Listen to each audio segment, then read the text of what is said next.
It's Mr. D at In the Middle, Mr. D1 at blogspot.com, and it is about to be the first day of school. It's the Friday before the Monday. And I've done a post like this before, and you can find it on my YouTube channel. Just type in the first day of school, and I have all of this stuff, like what I'm doing here and all these little stickers. But that's not the focus of today. Today I want to share with you how I managed to do my best to hit the ground running when the school year starts. And it's especially important for me personally this year, and I'll tell you why in a minute. But I always want to hit the ground running. And so I make my seating charts, which I have put on, excuse the messy desk, but it's the story of my life. So I've made my seating charts, right? I have them all out.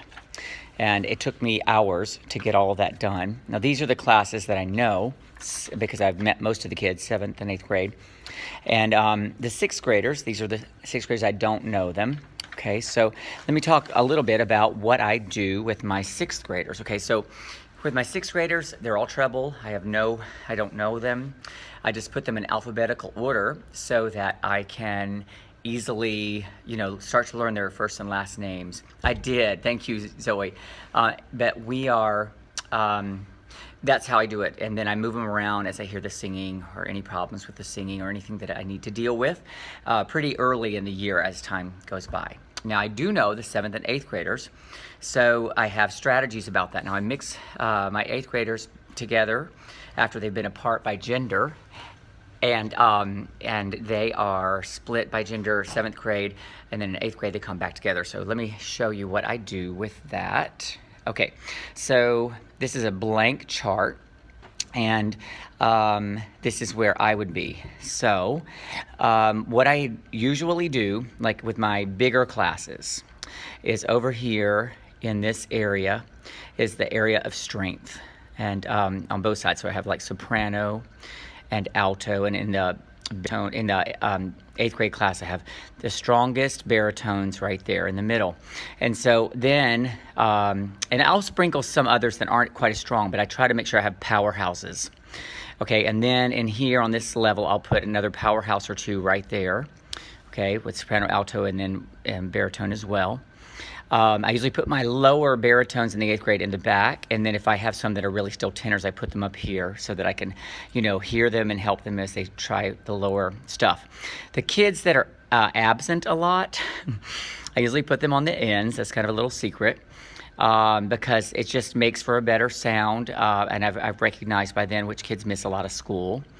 And then I usually put ones that I want to keep a closer eye on, and you know the reasons, in this area, but I'll sprinkle in some strong ones. Always sprinkle in some strong ones, everywhere. So they don't feel, the goal is to help them be as strong as they can be. So that is kind of my strategy with the seating chart. And then of course, as I'm listening and as I'm experiencing the classroom, every class has a personality. I start to move kids around based on personality, based on classroom management, and based on voicing as well. So that is what I do in that first day. Now I want to keep this, I want to hit the ground running from day one. I've already assigned their singing parts, right, for the 7th and 8th graders. And I'm, of course, going to listen and move them as I need to do so. But I don't take the time to, listen to everybody. I want to hit the ground. I want to sing the first day. I've already got the folders ready to go. I have a wonderful parent helper who has stuffed them for me. They're ready. We'll probably get into them in 8th grade by the 3rd or 4th day of school.